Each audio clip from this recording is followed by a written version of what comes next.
कक्षा 9 के सभी छात्रों का स्वागत करता हूं मैं अपने इस YouTube चैनल अभी एजुकेशन पे। हम आज कक्षा 9 का एक पाठ है बहुपद, उसके बारे में पढ़ेंगे। उस पाठ के सभी सवालों को हल करेंगे। तो पहले हम जानते हैं बहुपद कहते किसे हैं। पहला हमारा सवाल है बहुपद। पहले जानेंगे बहुपद कहते किसे हैं। तो बहुपद हम कैसे पहचानेंगे, पहले हम जानेंगे बीजी व्यंजक। बीजी व्यंजक क्या होता है?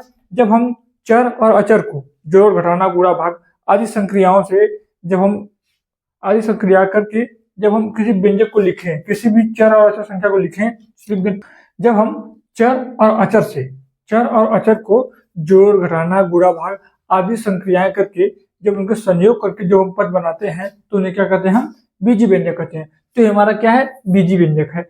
बीजी व्यंजक हम किस प्रकार से देखेंगे? जब बीजी व्यंजक हमारा आ गया, ठीक है, हम वो बीजी व्यंजक जिनके चर की घात, चलो बहुपद की पहले परिभाषा देख लेते हैं। हम देखेंगे बहुपद की परिभाषा। बहुपद की परिभाषा क्या होती है? जब जिस बीजी व्यंजक के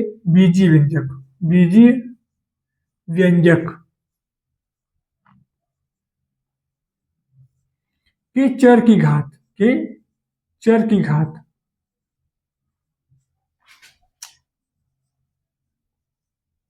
धनात्मक पूर्णांक होगी।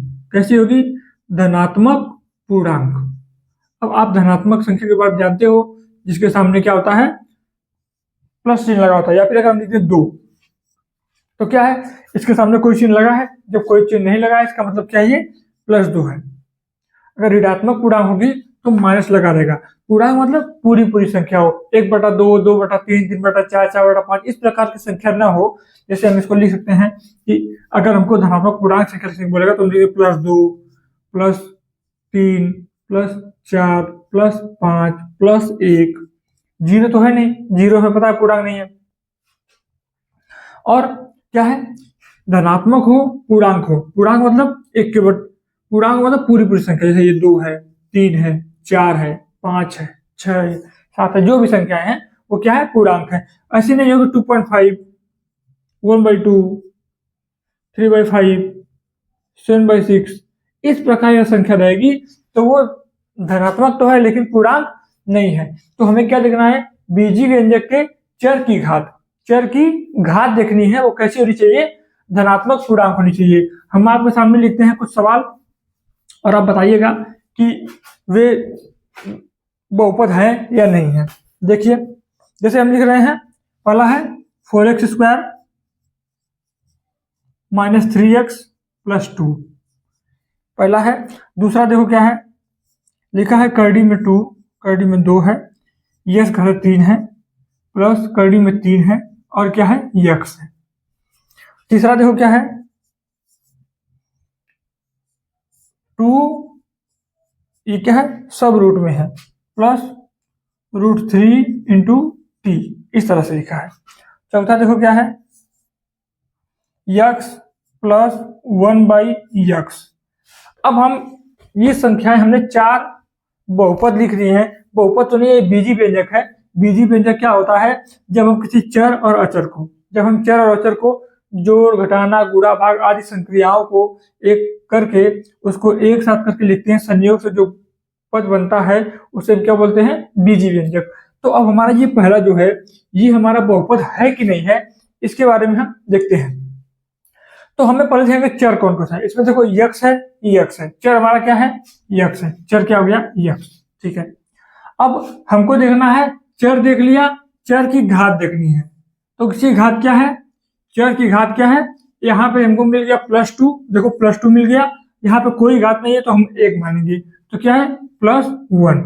ठीक है, चर की घात मिल गई। पहली घात क्या थी? +2। तो और दूसरी घात क्या थी? 1। जितनी भी ये हमारे जो पद है, पहला पद, दूसरा पद, तीसरा पद, जहां जहां पे चर है सबकी घात को हम लिख लेंगे। और वो घात कैसी होनी चाहिए? धनात्मक होनी चाहिए और पूर्णांक होनी चाहिए। तो वो क्या कहलाएगा? बहुपद कहलाएगा। तो ये हमारा क्या होगा? ये बहुपद है। दूसरा देखेंगे, हमें क्या देखना है? चर देखना है हमको। इससे ये करड़ी में है, उसके पहले अंक जो है, ये जो पहले कोफिशिएंट जो ये लिखा है करड़ी में 2, इससे हमें क्या मतलब है? हमें कोई मतलब नहीं। हमें किससे मतलब है? यक्स से। तो यक्स की घात कितनी है? यक्स है इसका चर, और इसकी घात कितनी है, एक 3 है, और ये जगह 1 है। दोनों धनात्मक है, धनात्मक है ना भाई, 3 है और ये क्या है, 1 है।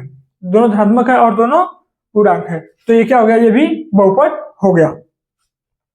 आगे देखते हैं। अब यहाँ पे ये हमारा जो व्यंजक लिखा गया है बीजी व्यंजक, इसमें चर क्या है, टी है। चर क्या है, टी है। चर क्या है हमारा, टी है। घात देखते हैं, अगर करड़ी में टी है, ये टी क्या है, करड़ी में, इसको हम अलग से भी लिख सकते हैं, करड़ी में 2 इंटू करड़ी में टी, ऐसे भी लिख सकते हैं। लिखते हैं, जब करड़ी में टी हो गया तो घात क्या हो गई, 1/2 हो गई, और यहाँ पे टी बाहर है तो क्या हो गया, 1। तो ये क्या धनात्मक है, हाँ दोनों धनात्मक है, लेकिन क्या 1/2 पूर्णांक है, पूर्णांक नहीं है, 1/2 पूर्णांक नहीं है, इसलिए क्या हो गया, यह एक बहुपद नहीं है। ये वाला जो हमारा बीजी व्यंजक है ये क्या है, बहुपद नहीं है। चौथा देखते हैं। चौथा, क्या x प्लस 1/x, अच्छा इसे मिटा देते हैं।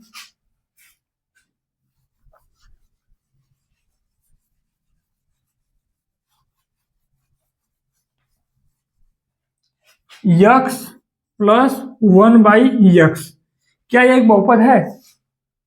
ऐसे देखेंगे तो हम समझ सकते हैं कि क्या ये बहुपद है।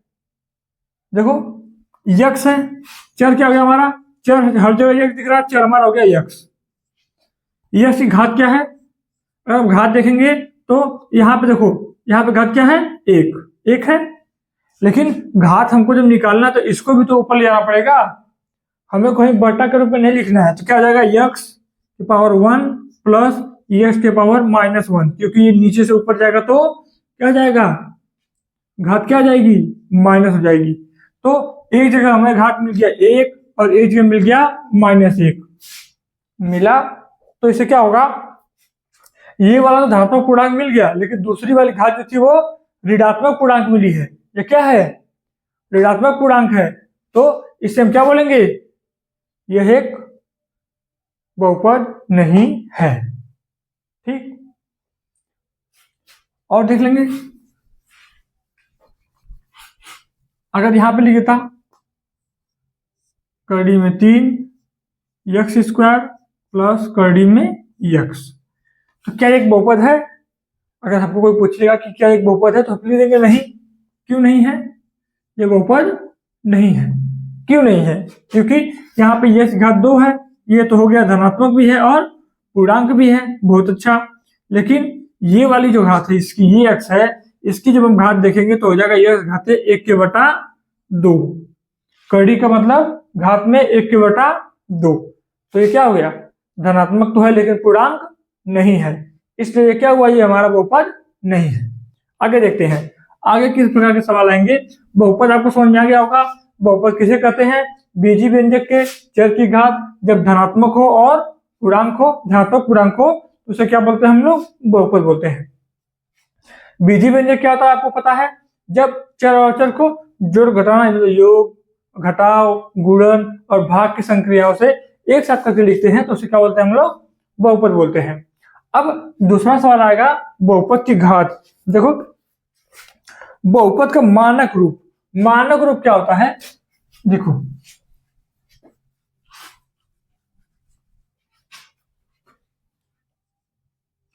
मानक रूप,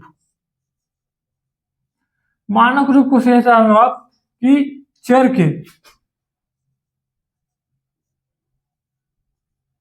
के घात के क्रम को, घात को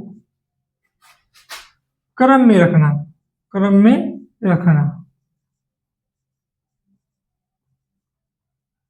क्या कहलाता है, मानक रूप कहलाता है। अगर मैं एक क्वेश्चन लिखूं, जैसे हमारा क्वेश्चन है x की पावर 7 माइनस 3x के power 5 plus √2x plus 4/3x² minus 2x के पावर 6 प्लस 4। अगर ये हमें सवाल दे दिया अब पूछेगा कि इसका मानक रूप लिखो, तो मानक रूप क्या करना है, चर के घात को क्रम में रखना। अब घात क्रम क्या मतलब बढ़ते या घटते क्रम में रखना है, लेकिन हम कैसे रखते हैं, हमेशा हमेशा सबसे बड़ी घात सबसे पहले, उसके बाद उससे छोटी, उसके बाद उससे छोटी। तो घात को हम क्रम में कर देंगे। सबसे बड़ी घात हमें क्या दिख रही है, पहले दिख रही है 7, तो लिख लेते हैं x के पावर 7। इसके बाद कहीं 6 दिख रही है, हाँ देखो यहाँ 6 दिख रही है, तो लिख सकते हैं -2x के पावर 6। इसके पावर बाद ये दिख रहा है -3x के पावर 5। और इसके बाद देखो ये 2 वाला दिख रहा है, तो +4/3 और x के पावर 2। और इसके बाद ये हो गया, उसके बाद ये x +√2x और +4। देखो घात को हम लिख लिए पहले 7 सबसे बड़ी, फिर उससे छोटी घात, फिर उससे छोटी घात, उससे छोटी घात, उससे छोटी घात, सबसे छोटी घात। ये था हमारा सवाल। मानक रूप में जब भी आएगा हम क्या करेंगे, हम उसको बड़ी घात को सबसे पहले, उसके बाद उससे छोटी, उसके बाद उससे छोटी, उसके बाद सबसे छोटी लिखते चले जाएंगे। ये क्या हो गया, हमारा मानक रूप हो गया। आगे देखते हैं, मानक रूप में और भी कई सवाल हैं, तो देख लेते हैं 2-3 सवाल हम इसको मिटा रहे हैं, ठीक है। इसे देख लीजिएगा आप लोग। देखो हमारा सवाल, अगला सवाल है इसी मानक रूप में, y² -2y के पावर 4 +3y -y के power cube, y power cube 3 +4। ये हमारा सवाल है। क्या करना है, हमने पहले बता दिया है। सबसे पहले सबसे बड़ी घात, सबसे बड़ी घात कौन सी है, ये है, चिन्ह के साथ -2y के पावर 4, उसके बाद -y³, उसके बाद +y², उसके बाद 2y, उसके बाद देखो 4 हो गया, 3 हो गया, 4 हो गया, 3 हो गया, 2 हो गया, अब 1 बचा है, तो +3y और +4। ये हो गया हमारा मानक रूप। मानक रूप का मतलब है कि हम घातों को उसके व्यवस्थित रूप से लिख दें, तो क्या हो गया, हमारा हो गया मानक रूप। आसानी से कर लोगे, क्योंकि जब भी हम जोड़ करते हैं, घटाना करते हैं, गुणा करते हैं, भाग करते हैं, जो भी संक्रियाएं करो, क्या करना है, हमको क्रम से ही लिखना है, और यही क्रम को बनाए रखना है। उसी को बोलते हैं मानक रूप। चाहे गुणा करेंगे तब भी हम गुणा करने के बाद, जब भी हम बीजी व्यंजक का गुणा करते हैं, तो गुणा करने के बाद हम ऐसे ही क्रम व्यवस्थित करके रखते हैं, ठीक है। पहले बड़ी घात करके रखेंगे, बिना बड़ी घात क्रम किए रखे सही नहीं है, ठीक है। तो ये हमारा है मानक रूप। आगे चलते हैं पदों की संख्या के बारे में, इसे मिटा रहे हैं। मानक रूप आ गया, बहुपद किसे कहते हैं आ गया। आगे हम देखते हैं क्या है सवाल।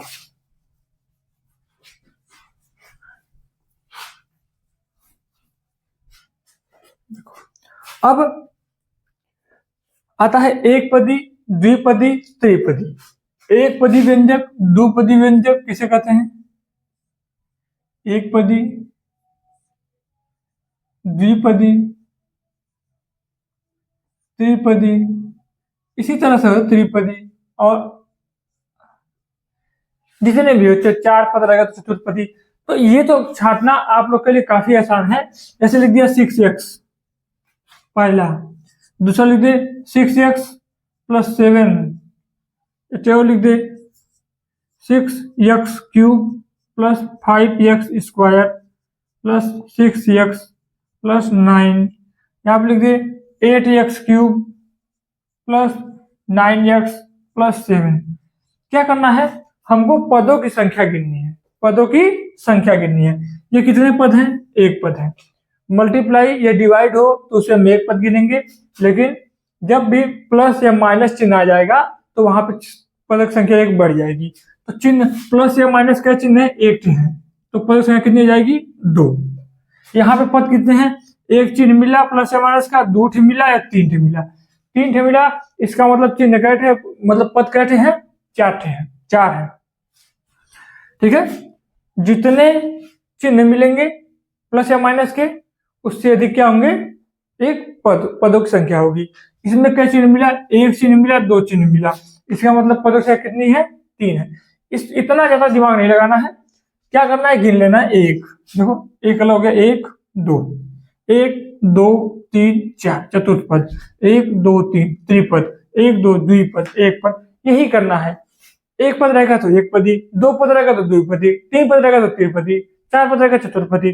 जितना पद की संख्या रहेगी उतना पदी व्यंजक रहेगा। अगर बहुपद है तो लिख दो इतना पदी बहुपद है।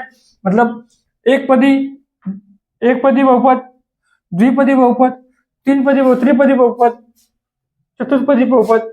ठीक है, तो ये हमारा था पद। पद